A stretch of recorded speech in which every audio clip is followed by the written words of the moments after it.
आणखी एक महत्त्वाची बातमी, जिल्हा बँक निवडणुकीमध्ये अंबादास दानवे हे महायुतीसोबत गेल्याचं कळतंय। अंबादास दानवे महायुतीच्या पॅनलमधून निवडणूक लढवणार असल्याचं कळतं। जिल्ह्याच्या राजकारणामध्ये नव्या समीकरणांची चर्चा त्यामुळे सुरू झाली आहे। जिल्हा बँकेच्या 12 जागांकरता थेट लढत होतीये।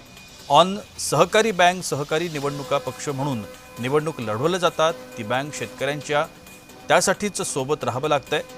महाविकास आघाडी का बोलता, फार तर काँग्रेसचे लोक आहेत समोरच्या पॅनलमध्ये। शेतकऱ्यांच्या हिताकरता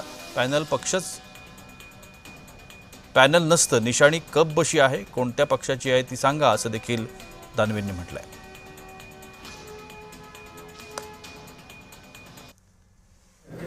दोन महाविकास आघाडीचं पॅनल नाहीये, त्याच्यात कोण आहे महाविकास आघाडीचं?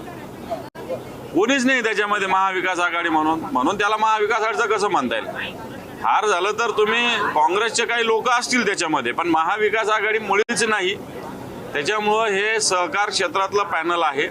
सहकार क्षेत्रात ती बँक शेतकऱ्यांची आहे। मला वाटतं शेतकऱ्यांच्या बँकेच्या ठिकाणी राजकारण करू नये म्हणून आम्ही सगळ्यांनी मिळून पॅनल बनवलेलं आहे शेतकऱ्यांच्या हितासाठी। त्याच्यात वेगळा अर्थ महायुती किंवा महाविकास आघाडी त्या इलेक्शनमध्ये नाहीच आहे।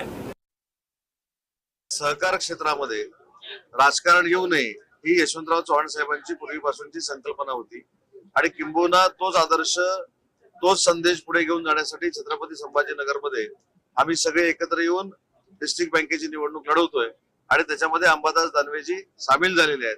तर त्याला राजकीय वेगळ्या चर्चा करण्याची काही आवश्यकता नाही आणि आमच्या महायुतीमध्ये त्यांना यायचं असेल तर ते सहकारामध्ये येऊन आमच्याकडे येतील अशातला भाग नाही। ते एक कर्तृत्ववान नेतृत्व आहे, त्याच्यामुळे ते थेट आमच्या सोबत येतील।